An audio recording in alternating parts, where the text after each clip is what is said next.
We're going to be starting the Trammel of Archimedes project, and before you start any project file, we go into your project folder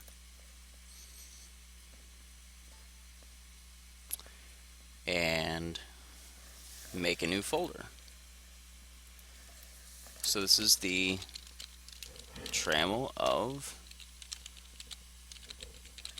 Archimedes, also known as an ellipsograph.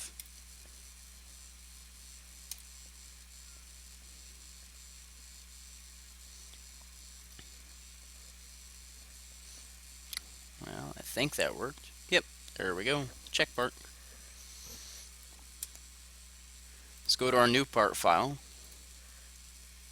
And if you haven't seen one of these before, go and look up Google search images or videos of the Trammel of Archimedes or an ellipsograph.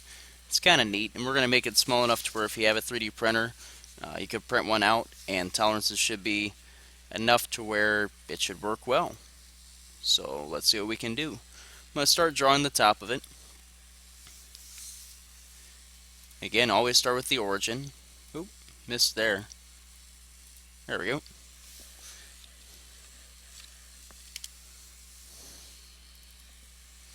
Just going to make it 3 by 3 as a square and extrude it to where it has a thickness of 1 inch. And then I'm going to do a couple of extras to it. We are going to make a sketch here on the side.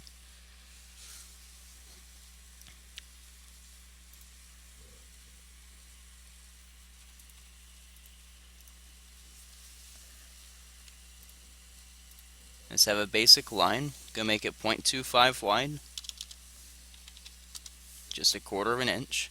I'm gonna make sure that the midpoint of my line and the midpoint of this line match up. And I don't think that actually happened. So let's try that again. Okay, I made it too close to the center, so it's hard to see. I'm also gonna make a circle. I have that line up with the midpoint as well. Circle has a diameter of 0.5 and is going to be located down 0.375 from the top. I'm going to use lines to connect to the circle, and then trim away the parts we don't need. Once you have that, let's extrude, cut, change the distance to all, and we have one side of our trammel. Or one side of the, yeah, I guess it'd be the trammel. Let's make a new sketch on the other side. This will be slightly more complicated, but it's about the same. I'm going to make sure it's not close to the midpoint this time. That way I can easily see that's my midpoint. That's what I want it to line up with. And this is 0.25.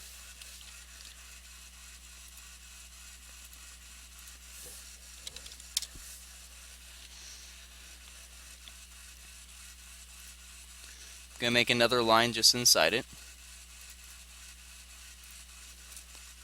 Also going to make sure the midpoints match.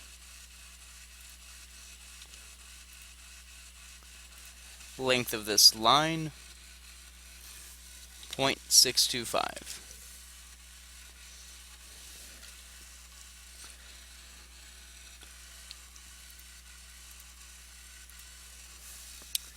Uh, 0.195 away from the edge here.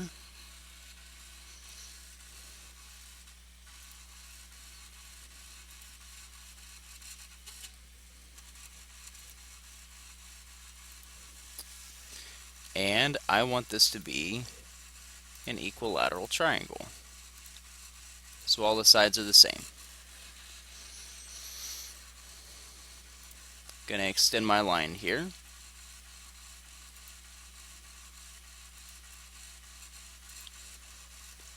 And add fillets with a 0.1 fillet.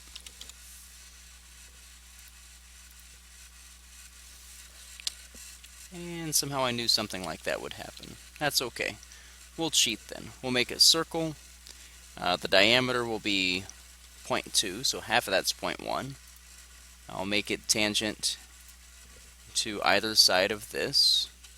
We'll just trim it out. And first I'll make another circle over here somewhere. We'll also make this 0.2, and then we'll put our tangent constraints on these walls as well.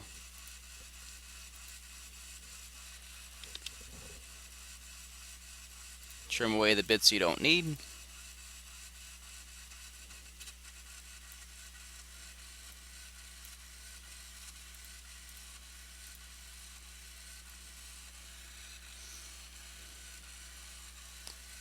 Let's extrude, cut, distance, all. And if we're talking about 3D printing and saving on material cost, this is an awfully thick piece. Well, I guess not that thick, but it's 1 inch thick. It could be a lot thinner and we can save a lot of material. So let's go ahead and take the bottom half of this, and we are going to make a shell. And the shell thickness, oh, you know what? We can't do that just yet. We are going to add a 3D fillet to the edges of this, and we're going to have that be a 1/2 inch, so 0.5 on all 4 sides.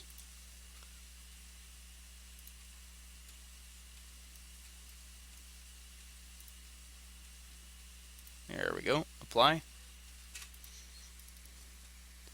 Now we can go back in and shell. And we want the shell to be 0.1.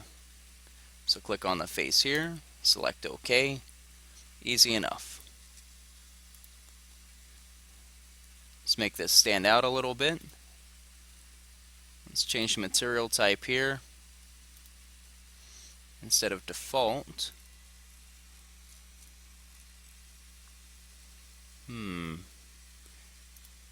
let's change the actual material to ABS plastic, and we'll change the color instead of smooth white to smooth black. And let's save this, and we'll call this the base.